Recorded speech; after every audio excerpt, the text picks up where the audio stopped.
E a gente já começa falando de dengue, né? Porque verão é sinônimo de sol, de calor, mas também tem muitas chuvas e o aumento nos casos de dengue.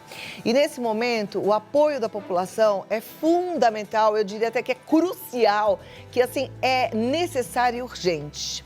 Para unir esforço e combater não só a Covid-19, mas também a dengue, segundo dados nacionais, foram confirmados 1 milhão de casos no ano de 2020.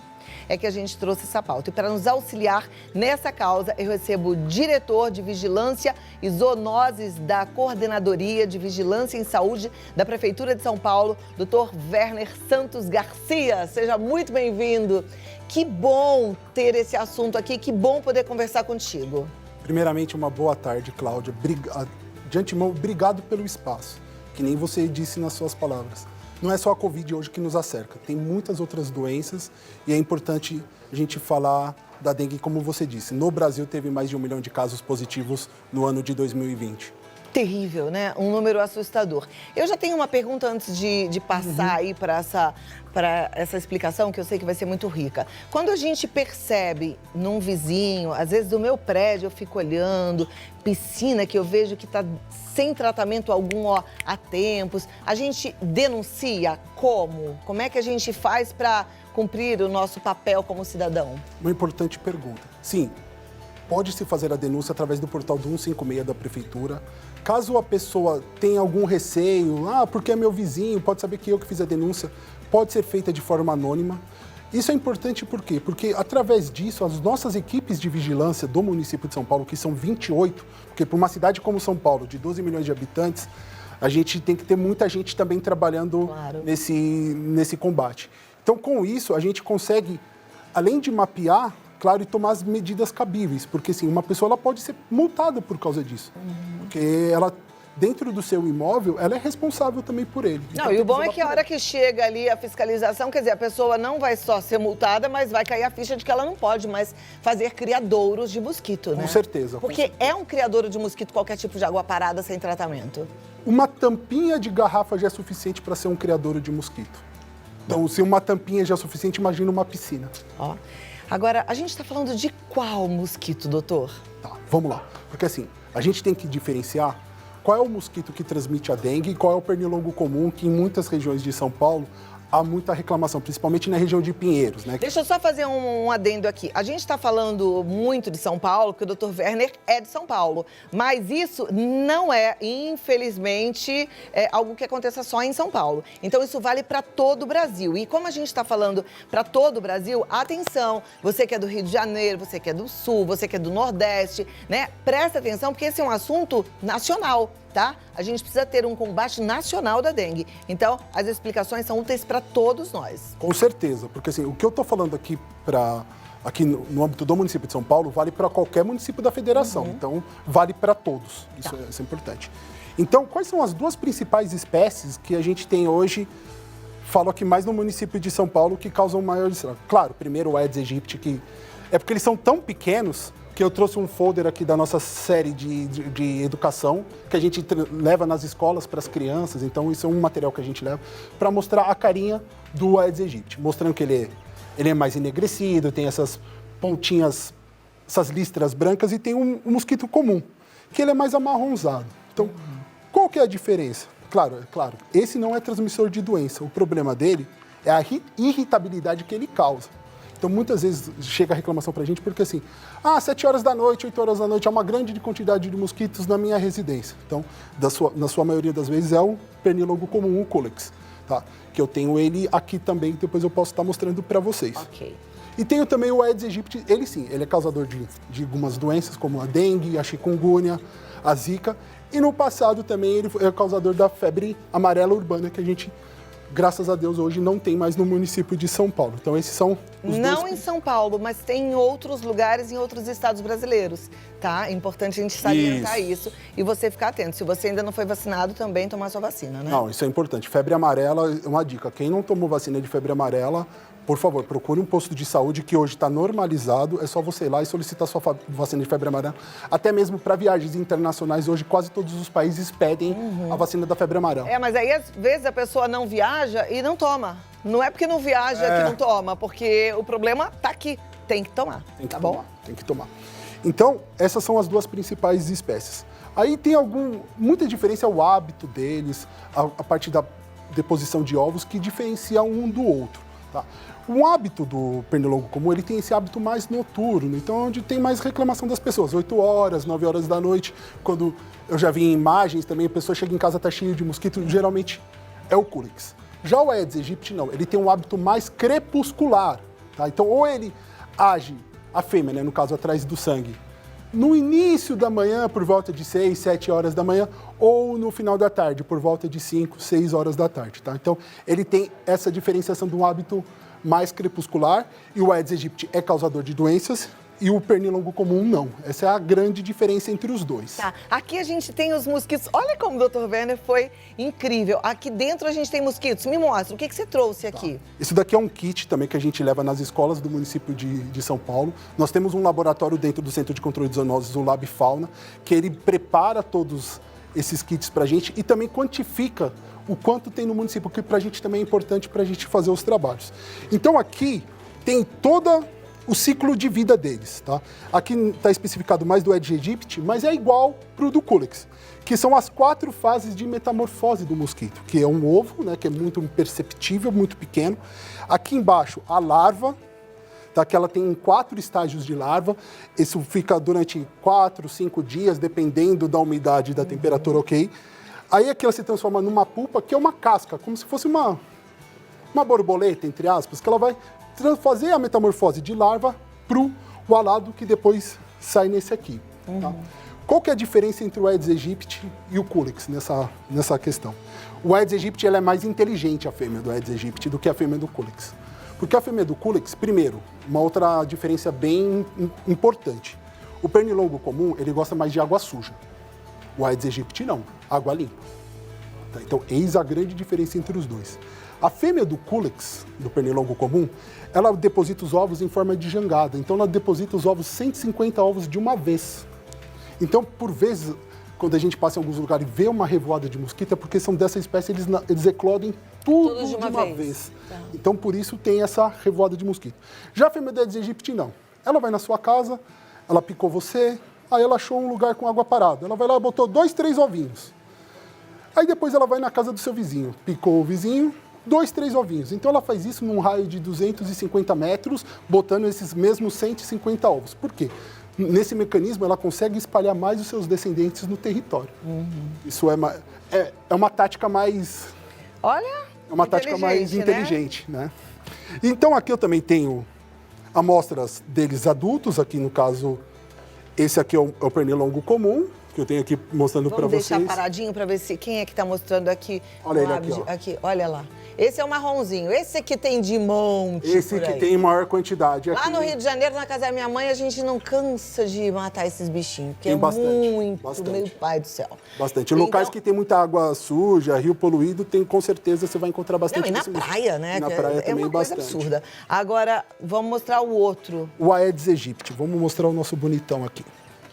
Quando meus filhos eram pequeninos, eles falavam, é aquele que é preto e branco. E eu sempre fico procurando um mosquito preto e branco. Nunca consegui identificar um. Vamos ver se agora a gente vai entender como é que ele é.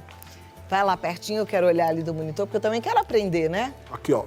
Então aqui ele tá muito pequenininho, mas ele tem a diferenciação, né, das patinhas com as pintas brancas, mas aqui no nosso folder... Deixa eu ver ele daqui de pertinho. Ele tá bem... Ele fica bem diferenciado. Vou pegar aqui para vocês darem uma olhada. Eu acho que no folder tá bem... Deixa eu descer aqui minha mão. No folder tá bem bacana para ver a diferença. Ele é menor também? Ou ele é um pouco menor, ele é um pouco menor. Então ele é menor e mais pretinho, Isso, né? olha lá os dois aqui, o Aedes aegypti, né? Olhando aqui no folder, que eu vou deixar esses folders aqui para vocês. Interessante. Tá? E também o pernilongo comum. Pernilongo normal. Eis a diferença entre os dois. Doutor Werner, me dá 2 minutinhos, vou abrir também para as perguntas da turma e aí eu volto para que você responda, tá bom? Estou à disposição, obrigado. Gente, perguntem sobre mosquito. Todo mundo tem medo, todo mundo tem horror, eles são chatos, mas o da dengue é um perigo. A gente precisa entender como é que a gente faz, o que é que pode causar ou não, qual é a possibilidade de você ter um criador e não saber aí, na sua casa mesmo, tá? Agora vamos continuar aqui com o doutor Werner Santos Garcia. Doutor, A gente já mostrou um pouquinho dos mosquitos, mas antes da gente passar para as perguntas, eu queria que a gente falasse um pouquinho. A gente falou da água parada, da água suja, mas que tipo de água parada é mais comum de virar um criadouro para mosquitos? Qualquer objeto que possa acumular água, não importa. Desde uma tampinha de garrafa até uma caixa d'água que... Então não precisa ser uma quantidade grande de água? Não precisa. Pode ser, por exemplo, um vasinho que ficou ali um restinho úmido. Um vasinho que ficou um restinho úmido já é suficiente para uma fêmea, no caso do Aedes aegypti, ir lá e botar um ovinho. No caso do Culex, nas residências, a gente tem que tomar muito cuidado com calhas. As pessoas às vezes montam as calhas e esquecem de fazer a limpeza. Por mais que chova ali, depois, com os resíduos que fica, a água acaba ficando suja e os mosquitos, os Culex, eles acabam também depositando suas jangadas por lá. Quanto tempo de água parada é necessário para que ela vire um local ali de proliferação? Um dia. Um dia. Então, eu tenho uma dúvida como dona de casa, eu amo flor. E aí, quando eu recebo flores, eu tô lá com as minhas flores no vaso. Se por um acaso eu não trocar aquela água de um dia para o outro, ou esquecer o vaso com água, fui viajar 2 dias, ali vira um possível criadouro? Já vira um possível criador, porque o que acontece? A fêmea do Aedes aegypti, ela vai lá e bota o ovo, principalmente nas beiradas do vasinho, desse lugar que está o recipiente com água. E o ovo ele pode ficar lá por um tempo. 6 meses, 7 meses, então ele acaba ficando lá também, parado, inerte, esperando ter água suficiente para ele eclodir. Ou seja, toda vez que eu tenho um vaso, não basta trocar a água, então eu tenho que tirar as flores, lavar esse vaso com água e sabão, esfregar bem para trocar essa água. Olha lá. Ou então é melhor não ter. Ou melhor não... Não, melhor não ter. Então, mas a gente vai ter flor com água assim que pode virar um criadouro de mosquito de dengue, é melhor não ter, né, gente? No caso, é o zelo de cada um. Eu acho que cada um tem que saber a sua rotina para estar mantendo esse local mais limpo ou não. Cada um com a sua rotina na sua casa. Importantíssimo isso, viu? Agora a gente já tem perguntas e a gente vai acompanhar as perguntas aqui na tela. Vamos juntos aqui, olha. Pode colocar a primeira pergunta, você que está acompanhando o programa também já vai ter acesso a elas. Basta secar os lugares onde tem água parada? Já é suficiente para não ter ovinhos? Não, não é suficiente, é que nem eu disse anteriormente. Esses lugares é legal também que você faça um esfregaço nesse lugar, a fim de evitar qualquer possibilidade de ter algum ovo parado lá. Pratinho, então, de planta é um perigo? É um perigo, é um perigo. É um perigo. Porque a gente não vai ficar tirando o pratinho toda hora para limpar. Não. Né? A gente não faz isso, então... Tem que mudar aí o jeito da gente cultivar as nossas plantinhas. Ou então ter a consciência de ficar limpando esses pratinhos, né? Porque o número não é pequeno. No começo da apresentação, eu falei, os casos só aumentam. 2020 foi um crescente em casos de dengue, né? Sim. No Brasil teve mais de 1 milhão, só que só vou falar a nível da cidade de São Paulo, tá?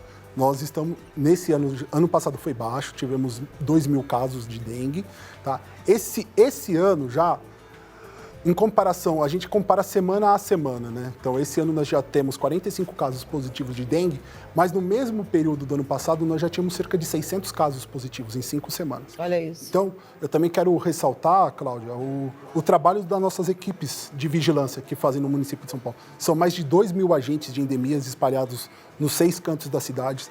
São mais de 400 técnicos entre veterinários e biólogos que trabalham diariamente, tá? Isso que eu também deixo bem claro. Trabalham todos os dias do ano a fim de evitar a proliferação. Esse trabalho nosso no município não para, é todos os dias.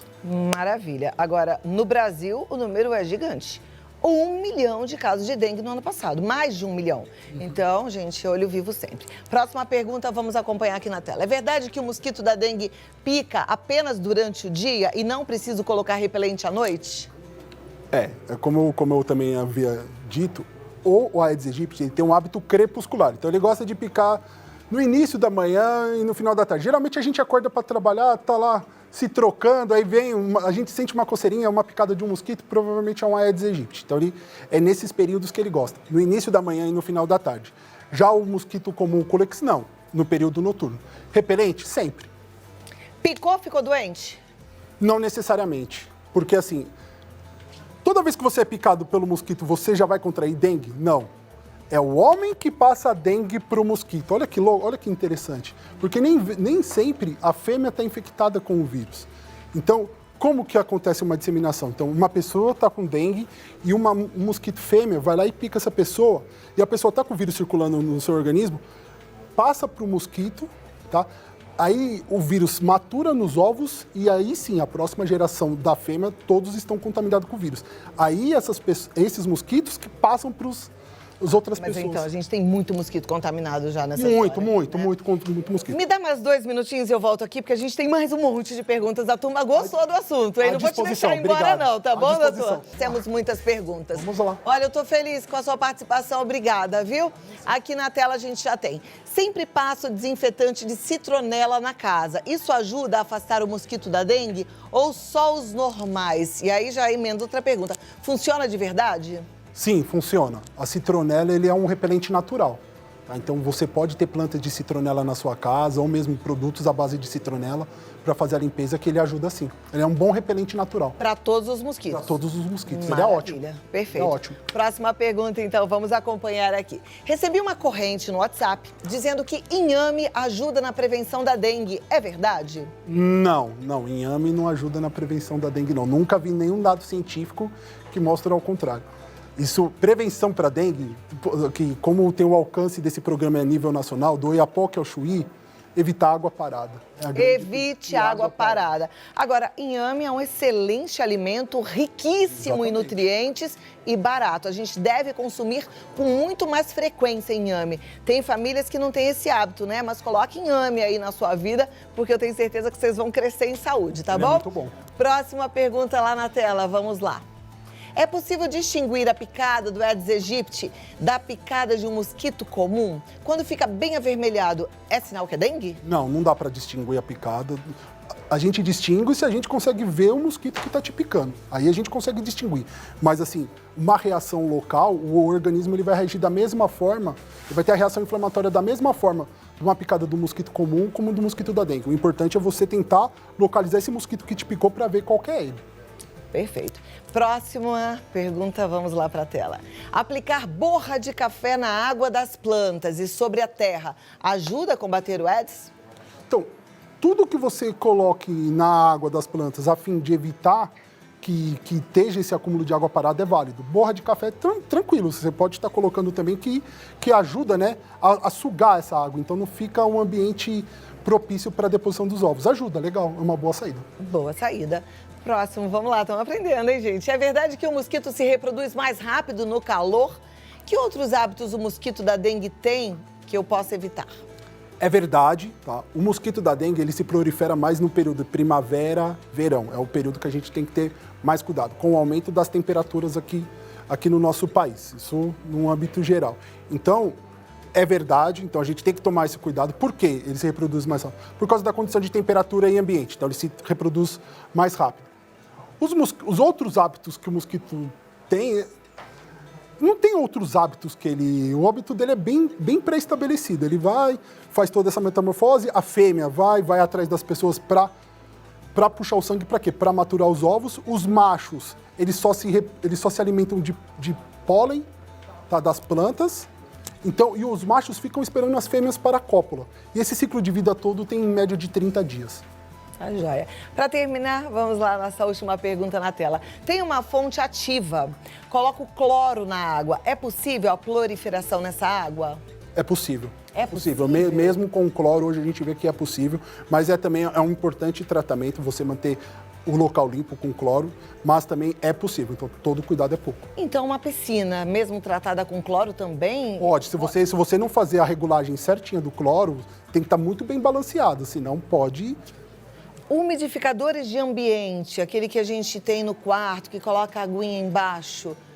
Também, se você não fizer a limpeza, porque esses umidificadores, quando você tira a tampa, fica um resíduo de água ali parado. Porque por mais que você use todo o umidificador de água, quando você levanta a tampa dele, ainda fica um pouco, então tem que tomar cuidado. Então, toda vez que você tira, limpa e coloca novamente água. Olha, vamos caprichar na limpeza, hein, gente? Atenção, é para o nosso bem, é para a saúde, não é assim, mas não vou fazer para o outro. Não, é por você. Se cada um cuidar do seu quadrado, a gente vai ter um mundo livre de dengue, tá bom? Mas eu sei que você também pensa no próximo. Então pense com mais seriedade a partir de agora, tá? Doutor Werner, muito obrigada. Eu queria só que você repetisse o canal para denúncia, ou mesmo se a pessoa tiver muita dúvida, tiver muita coisa em casa, ela pode chamar um técnico para dar uma olhada, ver se está tudo certo? Primeiramente, muito obrigado pelo espaço. É importante também a gente divulgar o nosso trabalho, que é constante, nunca para. Tá? Qual o canal? Se você tem alguma dúvida, 156 da Prefeitura, faz uma denúncia que as nossas equipes de vigilância vão até o local. Outra coisa importante, você que está na sua casa, se você está com dor de cabeça, febre alta, dor no corpo, procure uma unidade básica de saúde, porque pode ser dengue. E para a gente é importante também a gente saber esses dados, se as pessoas estão com dengue, porque com isso a gente consegue fazer uma investigação melhor dos casos, tanto da parte do vetor, que é a minha parte hoje com os mosquitos, quanto a parte humana que trabalha com a doença em si. Obrigado, viu? Eu que agradeço. Tchau, mosquitos. Agora já tô ligada neles, viu? Agora já sei a diferença. Obrigada, doutor Werner. Vamos seguindo, gente. Ó, assunto bom aqui tem. E se você gostou desse assunto, comenta, pode mandar recadinho pra gente. Pode ser no WhatsApp, no 11 9 50 45 18 40. Pode ser no WhatsApp, nas nossas redes sociais, no Instagram Vida Melhor Oficial, no meu Instagram, Cláudia Tenório Oficial. Fica grudado porque a gente tá ligado em você, tá?